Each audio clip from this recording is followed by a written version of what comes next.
MS ಚಾನಲ್ಗೆ ಸುಸ್ವಾಗತ. ಆತ್ಮೀಯರೇ, MS ಚಾನಲನ್ನು ಸಬ್ಸ್ಕ್ರೈಬ್ ಮಾಡಿಕೊಳ್ಳಿ ಹಾಗೂ ಕೆಳಗೆ ಕಾಣುವ ಬೆಲ್ ಐಕಾನನ್ನು ಒತ್ತಿ ಎಲ್ಲ ವಿಡಿಯೋಗಳನ್ನು ಸಂಪೂರ್ಣವಾಗಿ ನೋಡಿ ಆನಂದಿಸಿ.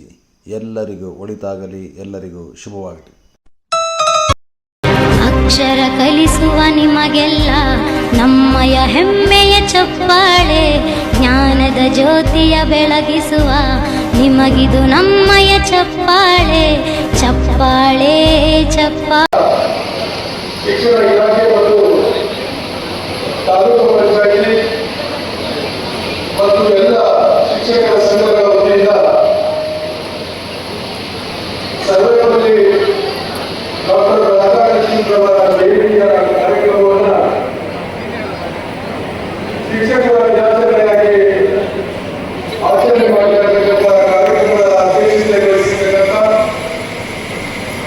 ಚಿಂತಾಮಣಿ ವಿಧಾನಸಭಾ ಕ್ಷೇತ್ರದ ಜನಪ್ರಿಯ ಶಾಸಕರು, ಕರ್ನಾಟಕ ಸರ್ಕಾರದ ಗೌರವಾನ್ವಿತ ಉನ್ನತ ಶಿಕ್ಷಣ ಸಚಿವರು, ಚಿಕ್ಕಬಳ್ಳಾಪುರ ಜಿಲ್ಲೆಯ ಉಸ್ತುವಾರಿ ಸಚಿವರು, ನಮ್ಮೆಲ್ಲರ ನಾಯಕರು ಮತ್ತು ಹಿರಿಯ ಮುಖಂಡರಾದ ಡಾಕ್ಟರ್ ಸುಧಾಕರ್ ಸಾಹೇಬರೇ, ಶಿಕ್ಷಕ ಬಂಧುಗಳೇ ಮತ್ತು ಬಹಳಷ್ಟು ಜನ ಹಿರಿಯ ಮುಖಂಡರೇ, ಎಲ್ಲ ಆತ್ಮೀಯರೇ ಮತ್ತು ಮಾರ್ಗದರ್ಶಿ,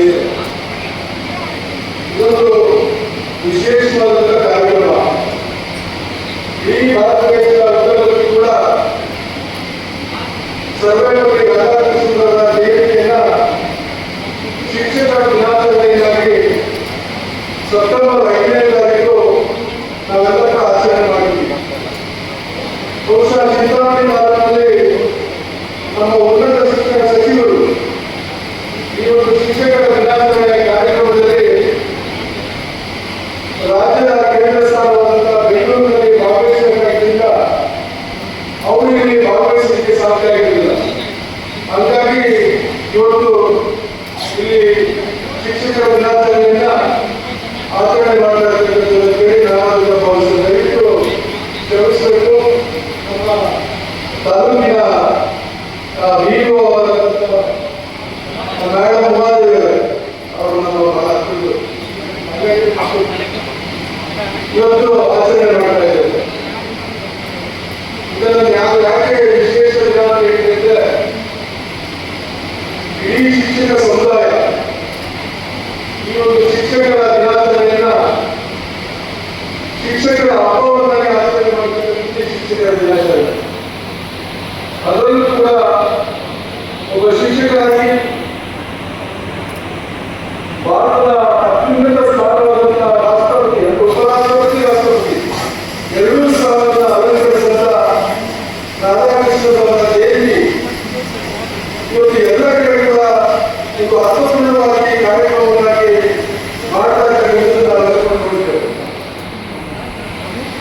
ಡಾಕ್ಟರ್ ಸರ್ವೇಪಲ್ಲಿ ರಾಧಾಕೃಷ್ಣರವರು ಕೂಡ ನಮ್ಮವರಿಗೆ ತಪ್ಪಾಗಿಲ್ಲ. ಯಾಕಂದ್ರೆ ನಮ್ಮ ಪಕ್ಕದ ತಮಿಳುನಾಡು, ಬಹುಶಃ ನಾವೆಲ್ಲ ಉತ್ತರನಾಡಿಗೆ ಹೋದ್ರೆ ನಮ್ಮ ಜ್ಞಾಪಕ ಕರ್ನಾಟಕದವರು ಅಥವಾ ಬೆಂಗಳೂರವರು ಇರಲ್ಲ, ಸಾಗರ ಮದ್ರಾಸಿಗಳು ನಮ್ಮ ಕೈಗಂದ್ರೆ ಆ ತಮಿಳುನಾಡು ಕೂಡ ನಾವೆಲ್ಲ ದಕ್ಷಿಣ ಭಾರತದಲ್ಲಿರ್ತಕ್ಕಂಥ ಆಂಧ್ರ, ತಮಿಳುನಾಡು, ಕೇರಳ, ಕರ್ನಾಟಕ ಅವೆಲ್ಲ ಈ ಭಾಗಗಳು ನಾವೆಲ್ಲ ನಮ್ಮವರು ಅಂತ ಭಾವನೆ ಮೊದಲಿನಿಂದ ಬಂದಿದೆ.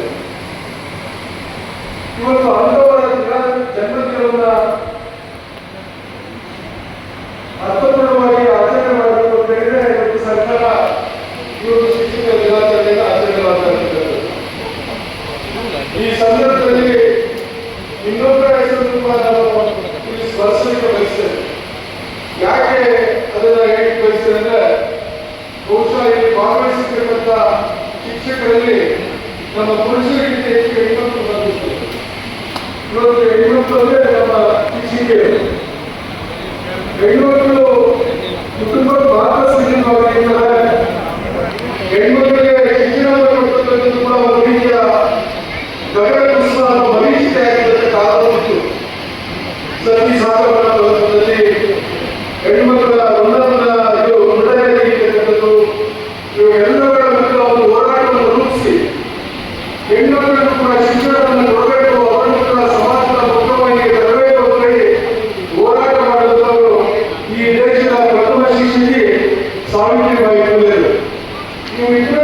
ತಿಳ್ಕೊಂಡಾಗ ಒಂದು ರಾಧಾಕೃಷ್ಣನವರನ್ನು ಒಂದು ಸ್ವಾಮಿ ವಿವೇಕಾನಂದರನ್ನ ನಾವು ತಿಳ್ಕೊಳ್ತಕ್ಕಂಥದ್ದು ಸ್ಮರಿಸ್ತಕ್ಕಂಥದ್ದು ಮಾಡಿದಾಗ ಮಾತ್ರ ಈ ಒಂದು ಶಿಕ್ಷಕರ ದಿನಾಚರಣೆಗೆ ಒಂದು ಅರ್ಥ ಬರ್ತದೆ, ಶಿಕ್ಷಕರ ದಿನಾಚರಣೆಗೆ ಒಂದು ಗೌರವ ಸಿಗ್ತದೆ ಅಂತ ಕೂಡ ನಾನಾದ್ರೂ ಈ ಸಂದರ್ಭದಲ್ಲಿ ಹೇಳಿಕೆ ಬಯಸ್ತಾ, ಇವತ್ತು ಶಿಕ್ಷಕ ಕನ್ನಡ ಪದ ಜೋಡಣೆಯಲ್ಲಿ ಯಾವ ರೀತಿ ಅಂದ್ರೆ ಶಿಕ್ಷಣವನ್ನು ಕಲಿಸ್ತಕ್ಕಂಥವ್ರು ಶಿಕ್ಷಕ, ಶಿಕ್ಷಣ ಕಲಿಸ್ತಕ್ಕಂಥ ಶಿಕ್ಷಕ, ಶಿಕ್ಷಣವನ್ನು ಯಾವ ಶಿಕ್ಷಣವನ್ನು ಕಲಿಸ್ತಾರೆ ಅವರು ಶಿಕ್ಷಕರು ಅಂತ ಒಂದು ಗೌರವ ಸಂಸ್ಥೆಗಳು ಇದ್ರೆ ಅದು ಗುರುಗಳಾದಂಥ ಶಿಕ್ಷಕರಿಗೆ ಮಾತ್ರ ಸಂದರ್ಭದಲ್ಲಿ ಕೂಡ ಈ ಸಂದರ್ಭದಲ್ಲಿ ಹೇಳ್ತಾ, ಇವತ್ತು ತಂದೆ ತಾಯಿಯನ್ನು ಬಿಟ್ಟರೆ ನಾವು ನಮಗೆ ಜನ್ಮ ಕೊಟ್ಟಂತ ತಂದೆ ತಾಯಿಯನ್ನು ಬಿಟ್ಟರೆ ನಾವು ಮತ್ತೆ ತಿಳ್ಕೊಳ್ಳುವಂಥದ್ದು ಶಿಕ್ಷಕರನ್ನ ಗುರುಗಳನ್ನ.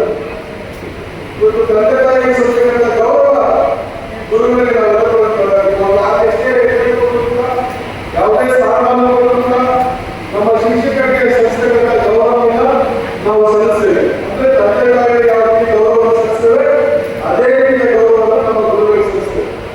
ಯಾಕೆ ಆ ಗೌರವವನ್ನು ಸಲ್ಲಿಸ್ತೇವೆ ಅಂದ್ರೆ ಇವತ್ತು ನಾವು ಶಿಲ್ಪಿಗಳನ್ನು ಬೇಕು. ಆ ಶಿಲ್ಪಿಯ ಕೈಗೆ ಒಂದು ಕಲ್ಲನ್ನು ಕೊಟ್ಟರೆ ಅವನ ಕಲ್ಲನ್ನ ಕೆಟ್ಟ ಮಾಡೋದ್ರ ಮೂಲಕ ಅದಕ್ಕೆ ಒಂದು ರೂಪವನ್ನು ಕೊಡ್ತಾರೆ. ನಾವು ಕಲ್ಲಿಗಾರರು ಪೂಜೆ ಮಾಡಬೇಕು. ಆ ಶಿಲ್ಪಿಯಿಂದ ರೂಪವನ್ನು ಕೊಡುವಂತ ಒಂದು ಮೂರ್ತಿ ಇದೆ, ಆ ಮೂರ್ತಿಗೆ ನಾವು ಪೂಜೆ ಮಾಡಬೇಕು. ಅದನ್ನು ದೇವರನ್ನು ಭಾವಿಸ್ತೀವಿ. ಅದು ಯಾವುದೇ ರೀತಿಯ ಮೂರ್ತಿ ಆಗಬಹುದು, ಅದರ ಗೌರವವನ್ನು ಕಾಣಬೇಕು.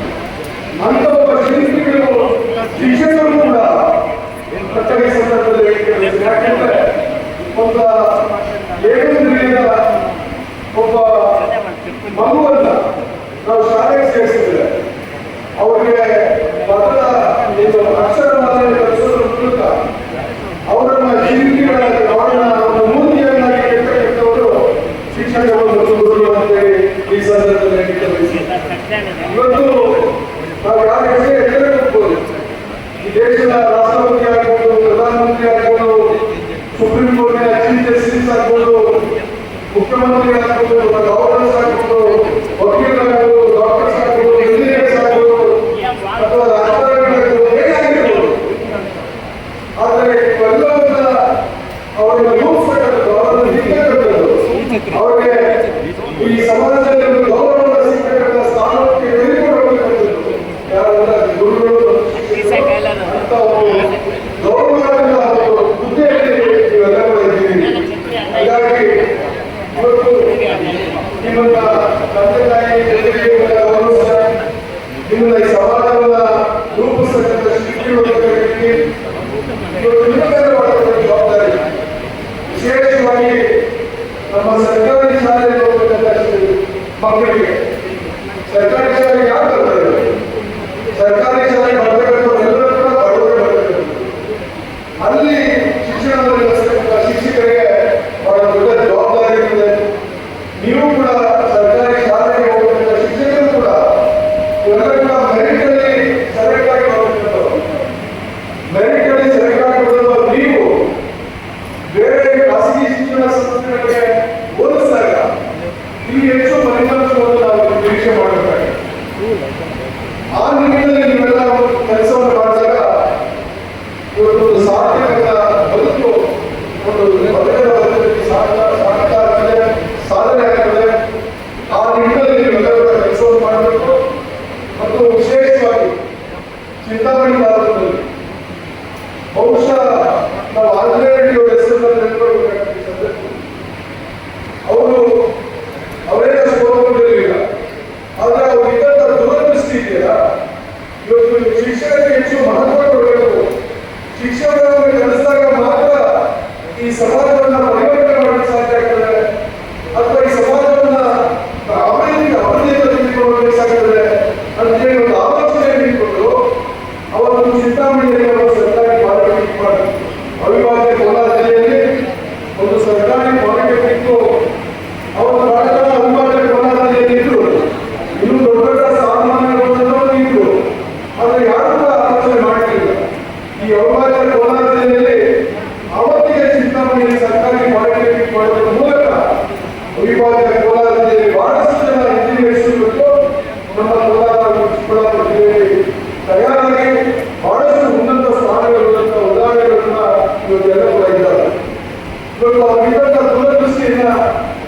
ಮತ್ತೆ ಬಂದಂತ ಚೌಕಟ್ಟಿಗಳು ಕೂಡ ಅವರ ಮುನ್ಸಿಪಲ್ ಕಾಲೇಜಿಗೆ ಮತ್ತು ಎಲ್ಲ ರೀತಿಯ ಒಂದು ಅಭಿವೃದ್ಧಿಗೆ ಒತ್ತಡ ಕೊಡುವ ಮೂಲಕ ಚಿಂತಾಮಣಿ ಇವತ್ತು ಅವಿಭಾಜ್ಯ ಕೋಲಾರ ಜಿಲ್ಲೆಯಲ್ಲಿ ಒಂದು ವಾಣಿಜ್ಯ ನಗರಿಯಾಗುವಂತ ಚಿಂತಾಮಣಿ.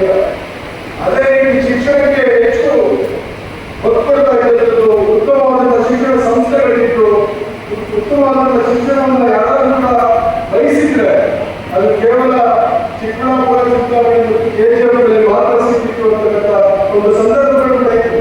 ಅದು ಯಾಕೆ ಸಾಧ್ಯ ಆಯಿತು ಅಂದ್ರೆ ಅವತ್ತಿನ ಜನಪ್ರತಿಗಳಾದ ಆಂಜನೇಯರು ಚೌಡಟ್ಟಿಯವರಿಂದ ದೂರದೃಷ್ಟಿಯಿಂದ ಅದು ಮಾಡಲಿಕ್ಕೆ ಸಾಧ್ಯ ಆಯಿತು. ಇವತ್ತು ಅದೇ ನಿಟ್ಟಿನಲ್ಲಿ ಇವತ್ತು ನಮ್ಮ ಸುಧಾಕರ್ ಸರ್ ಇವತ್ತು ನಮ್ಮ ಸರ್ಕಾರ ಬಂತು, ಬಹುಮತ ಬಂತು, 136 ಜನ ಕಾಂಗ್ರೆಸ್ಸಿನ ಶಾಸಕರನ್ನ ರಾಜ್ಯದ ಜನತೆ ಗೆಲ್ಲಿಸಬೇಕು. ಅದಾದ್ಮೇಲೆ ರಾಜ್ಯದ ಕಾಂಗ್ರೆಸ್ಸಿನ ಶಾಸಕರು ಮತ್ತು ನಮ್ಮ ವರಿಷ್ಠರು ಸಿದ್ದರಾಮಯ್ಯ ಅವರಿಗೆ ಮುಖ್ಯಮಂತ್ರಿಯಾಗಿ, ಡಿ.ಕೆ. ಶಿವಕುಮಾರ್ ಅವರಿಗೆ ಉಪಮುಖ್ಯಮಂತ್ರಿಯಾಗಿ ಜವಾಬ್ದಾರಿಯನ್ನು ಕೊಟ್ಟಾಗ ಮುಖ್ಯಮಂತ್ರಿಗಳು ಮತ್ತು ಉಪಮುಖ್ಯಮಂತ್ರಿಗಳು ಕಾಂಗ್ರೆಸ್ನ ವರಿಷ್ಠರು ಈ ರಾಜ್ಯದ ಉನ್ನತ ಶಿಕ್ಷಣವನ್ನು ಯಾರಿಗೆ ಕೊಡಬೇಕು, ಯಾರಿಗೆ ಜವಾಬ್ದಾರಿಯನ್ನು ಕೊಟ್ಟು ಉನ್ನತ ಶಿಕ್ಷಣ ಇಲಾಖೆಯನ್ನ ಸರಿಯಾಗಿ ನಡೆಸ್ಕೊಂಡು ಹೋಗ್ತಾರೆ ಮತ್ತು ಹೆಚ್ಚು ಗೌರವವನ್ನು ಕೊಡ್ತಾರೆ ಅಂತಕ್ಕಂಥ ಆಲೋಚನೆ ಮಾಡಿದಾಗ ಅವರು ಖಂಡಿತ ಡಾಕ್ಟರ್ ಸುಧಾಕರ್ ಸರ್ ಉತ್ತಮವಾದಂತಹ ಶಿಕ್ಷಣವನ್ನು ಪಡೆದುಕೊಂಡು ಉತ್ತಮವಾದಂತಹ ಸಂಸ್ಕೃತಿ ಇರ್ತಕ್ಕಂಥ ಕುಟುಂಬದ ಹಿನ್ನೆಲೆಯಿಂದ ಬಂದಂಥವರು ಮತ್ತು ಸಾಕಷ್ಟು ಅನುಭವ ಇರತಕ್ಕಂಥವರು ಮತ್ತು ಸ್ವತಃ ಅವರು ಒಂದು ಶಿಕ್ಷಣ ಸಂಸ್ಥೆಯನ್ನ ನಡೆಸ್ತಾ ಇರತಕ್ಕಂಥವರಿಗೆ ಇಲಾಖೆಯ ಜವಾಬ್ದಾರಿಯನ್ನು ಕೊಡ್ತಾರೆ, ಇಲಾಖೆಯ ಸರಿದಾರಿಯಲ್ಲಿ ತೆಗೆದುಕೊಂಡು ಹೋಗ್ತಾರೆ, ನಮ್ಮ ರಾಜ್ಯದ ಉನ್ನತ ಶಿಕ್ಷಣವನ್ನು ಇನ್ನಷ್ಟು ಉನ್ನತ ಮಟ್ಟಕ್ಕೆ ತೆಗೆದುಕೊಂಡು ಹೋಗ್ತಾರೆ ಅಂತಕ್ಕಂಥ ಒಂದು ದೃಷ್ಟಿಯನ್ನು ಇಟ್ಕೊಂಡು ಅವರಿಗೆ ಉನ್ನತ ಶಿಕ್ಷಣ ಸಚಿವರಾಗಿ ಮಾಡಿದ್ರು. ಅವರು ಕೂಡ ಎಷ್ಟು ಜವಾಬ್ದಾರಿಯಿಂದ ಇರುವ ಖಾತೆಯನ್ನು ನಿರ್ವಹಿಸ್ತಾ ಇದ್ದಾರೆ. ಬಹುಶಃ ಇಡೀ ರಾಜ್ಯದ 34 ಜನ ಸಚಿವರಲ್ಲಿ ಅತ್ಯಂತ ಪರಿಣಾಮಕಾರಿಯಾಗಿ, ಅತ್ಯಂತ ಶಿಸ್ತುಬದ್ಧವಾಗಿ ಇಲಾಖೆಯನ್ನು ನಡೆಸ್ತಾ ಇರ್ತಕ್ಕಂಥ ಯಾರಾದ್ರೂ ಒಬ್ಬ ಮಂತ್ರಿ ಇದ್ದಾರೆ ಅಂದ್ರೆ ಅದು ಬಹಳ ದೊಡ್ಡ ಇಲಾಖೆ ಕೂಡ. ಅದು ನಮ್ಮ ಉನ್ನತ ಶಿಕ್ಷಣ ಸಚಿವರಾದಂತಹ ಸುಧಾಕರ್ ಸಾಹೇಬರಲ್ಲಿ ನಾನು ಕೂಡ ಭಾವಿಸ್ತೇನೆ. ಇವತ್ತು ಅವರ ಇಲಾಖೆಯಲ್ಲಿ ಸಾಕಷ್ಟು ಬದಲಾವಣೆಗಳು ಬರ್ತಾ ಇದೆ. ಇವತ್ತು ಸಾಕಷ್ಟು ಆಮೂಲಗಳ ಬದಲಾವಣೆಗಳನ್ನು ತರುವುದರ ಮೂಲಕ ಈ ಶಿಕ್ಷಣಕ್ಕೆ ಹೆಚ್ಚು ಒತ್ತನ್ನು ಕೊಡ್ತಾ ಇದ್ದಾರೆ ಮತ್ತು ಸಾಕಷ್ಟು ಅನುದಾನಗಳನ್ನು ಕೂಡ ತಂದು ಇವತ್ತು ಎಲ್ಲೆಲ್ಲಿ ಕೂಡ ಕಟ್ಟಡಗಳ ಅವಶ್ಯಕತೆ ಇದೆ, ಎಲ್ಲೆಲ್ಲಿ ಮೂಲಭೂತ ಸೌಕರ್ಯಗಳ ಅಗತ್ಯ ಇದೆ, ಎಲ್ಲೆಲ್ಲಿ ಶಿಕ್ಷಕರ ಕೊರತೆ ಇದೆ, ಎಲ್ಲವನ್ನು ನೀಗಿಸುವುದರ ಮೂಲಕ ಇವತ್ತು ಶಿಕ್ಷಣ ಇಲಾಖೆಗೆ ಹೆಚ್ಚು ಗೌರವವನ್ನು ತರ್ತಕ್ಕಂಥ ಶಿಕ್ಷಣ ರಾಜ್ಯದ ಉನ್ನತ ಶಿಕ್ಷಣ ಸಚಿವರು ನಮ್ಮ ಊರಿನವರು ಕೂಡ ನಮ್ಮ ಹೆಮ್ಮೆಯ ಈ ಸಂದರ್ಭದಲ್ಲಿ ನಾನಾದರೂ ಕೂಡ ಭಾವಿಸ್ತೇನೆ. ಮತ್ತು ಇವತ್ತು ಆ ನಿಟ್ಟಿನಲ್ಲಿ ಅವರು ಚಿಂತಾಮಣಿ ತಾಲೂಕಿನಲ್ಲಿ ಕೂಡ ನಮ್ಮ ತಾಲೂಕು ಪಂಚಾಯತಿ, ಜಿಲ್ಲಾ ಪಂಚಾಯತಿ ಅನುದಾನಗಳನ್ನ ಇವತ್ತು ಸ್ಮಾರ್ಟ್ ಕ್ಲಾಸಸ್ ಮಾಡುವ ಮೂಲಕ ಎಲ್ಲ ಹೈಸ್ಕೂಲ್ಸ್ ಅಲ್ಲಿ ಸ್ಮಾರ್ಟ್ ಕ್ಲಾಸಸ್ ಮಾಡುವ ಮೂಲಕ ಹೆಚ್ಚು ನಮ್ಮ ಜ್ಞಾನವನ್ನು ನಮ್ಮ ಮಕ್ಕಳಿಗೆ ಕೊಡಬೇಕು. ಆ ಸ್ಮಾರ್ಟ್ ಕ್ಲಾಸಸ್ ಮುಖಾಂತರ ತೀರ್ಮಾನವನ್ನು ತೆಗೆದುಕೊಂಡು ಅವ್ರು ಏನ್ ಬೇಕಾದ್ರೂ ಯೋಜನೆಗಳನ್ನು ರೂಪಿಸ್ಬೋದು. ಕಷ್ಟ ಆಗ್ಬೋದು, ಚಳಿಗೆ ಆಗ್ಬೋದು, ಇನ್ನೇನು ಮಾಡಬಹುದು. ಅದು ಯಾವುದು ಕೂಡ ಒಂದು ಆಸಕ್ತಿ ಕ್ರಿಯೇಟ್ ಮಾಡಬೇಕಂತಂದಾಗ ಆಗೋದಿಲ್ಲ. ನಾವು ಹೆಚ್ಚು ಶಿಕ್ಷಣ ಒಂದು ಶಿಕ್ಷಣಕ್ಕೆ ಹೆಚ್ಚು ಒತ್ತು ಕೊಡಬೇಕು, ಆರೋಗ್ಯಕ್ಕೆ ಹೆಚ್ಚು ಒತ್ತು ಕೊಡಬೇಕು ಅಂತಕ್ಕಂಥ ಭಾವನೆ ಇರತಕ್ಕಂಥವರು ಎಲ್ಲ ಸ್ಮಾರ್ಟ್ ಕ್ಲಾಸಸ್ ತೆಗೆಯೋದ್ರ ಮೂಲಕ ಇವತ್ತು ಈ ತಾಲೂಕಿನ ಶಿಕ್ಷಣವನ್ನು ಇನ್ನಷ್ಟು ಎತ್ತರಕ್ಕೆ ತೆಗೆದುಕೊಳ್ಳುವಂತ ಕೆಲಸವನ್ನು ಮಾಡಿದ್ದಾರೆ. ಮತ್ತು ನಾನು ಒಂದೇ ದಿವಸ ನಮ್ಮ ಕೋಲಾರ ಮಾತಾಡ್ತಿದ್ದೆ, ಶಿಕ್ಷಣ ಇಲಾಖೆಯ ವಿಚಾರ ಬಂದಾಗ ಕೋಲಾರ ಜಿಲ್ಲೆ ಇವತ್ತು ಅವಿಭಾಜ್ಯ ಕೋಲಾರ ಜಿಲ್ಲೆಯಲ್ಲಿ ಚಿಕ್ಕಬಳ್ಳಾಪುರಕ್ಕಿಂತ ಕೋಲಾರ SSLC ರಿಸಲ್ಟ್ಸ್ ಅಲ್ಲಿ ಹಿಂದೆ ಇದೆ ಅಂತ ಹೇಳಿ ನಾನು ಆ ವಿಷಯವನ್ನು ಪ್ರಸ್ತಾಪ ಮಾಡಿದೆ. ಮತ್ತು ಚಿಕ್ಕಬಳ್ಳಾಪುರ ಜಿಲ್ಲೆ ನಮ್ಮ ಪಕ್ಕದ ನಮ್ಮ ಕೋಲಾರ ಜಿಲ್ಲೆಗಿಂತ SSLC ರಿಸಲ್ಟ್ಸ್ ಅಲ್ಲಿ ಮುಂದೆ ಇದೆ. ಅದರಲ್ಲೂ ಕೂಡ ಚಿಂತಾಮಣಿ ತಾಲೂಕು ಇಡೀ ಚಿಕ್ಕಬಳ್ಳಾಪುರ ಜಿಲ್ಲೆಯಲ್ಲಿ SSLC ರಿಸಲ್ಟ್ಸ್ ಅಲ್ಲಿ ಪ್ರಥಮ ಸ್ಥಾನವನ್ನ ಗಳಿಸಿರ್ತಕ್ಕಂಥದ್ದು ಕೂಡ ಒಂದು ಹೆಮ್ಮೆಯ ಸಂದರ್ಭದಲ್ಲಿ ಹೇಳ್ತಾ PUC ಕೂಡ ಹೆಚ್ಚು ರಿಸಲ್ಟ್ಸ್ ನಮ್ಮ ಚಿಂತಾಮಣಿ ತಾಲೂಕು ತೆಗೆದುಕೊಂಡಿದ್ದಾರೆ. ಇದು ಇನ್ನಷ್ಟು ಎತ್ತರಕ್ಕೆ ಹೋಗಬೇಕು. ರಾಜ್ಯದಲ್ಲಿ ಪ್ರಥಮ ಸ್ಥಾನಕ್ಕೆ ಚಿಂತಾಮಣಿ ತಾಲೂಕು ಚಿಕ್ಕಬಳ್ಳಾಪುರ ಜಿಲ್ಲೆ ಬರಬೇಕು. ಆ ನಿಟ್ಟಿನಲ್ಲಿ ಶಿಕ್ಷಣ ಇಲಾಖೆಯಿಂದ ಮಾನ್ಯ ಸುಧಾಕರ್ ಸಾಹೇಬರ ಮಾರ್ಗದರ್ಶನದಲ್ಲಿ ನಾವೆಲ್ಲ ಕೈಗೊಂಡು ಹೋದಾಗ ಸಾಧ್ಯ ಕೂಡ ಆಗ್ತದೆ ಅಂತ ಕೂಡ ಈ ಸಂದರ್ಭದಲ್ಲಿ ಹೇಳ್ತಾ ಸುಧಾಕರ್ ಸಾಹೇಬರು ಒಂದು ಕನಸುಗಾರ. ಯಾಕಂತಂದ್ರೆ ನಾನೀಗ ಅವರ 10 ವರ್ಷಗಳ ಹಿಂದೆ ಶಾಸಕರಾಗಿದ್ದಾಗ ಅವರ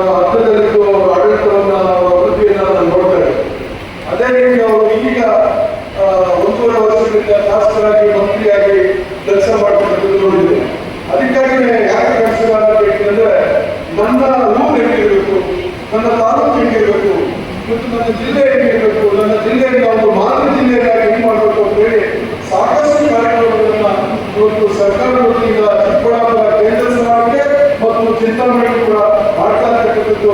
ಬಹುಶಃ ಮುಂದಿನ ದಿನಗಳಲ್ಲಿ ಬಹುಶಃ ಇದು 6 ತಿಂಗಳು 1 ವರ್ಷ ಆದ್ಮೇಲೆ ಅವೆಲ್ಲವನ್ನೂ ಕೂಡ ಕಾಣಲಿಕ್ಕೆ ಸಾಧ್ಯ ಆಗುತ್ತೆ.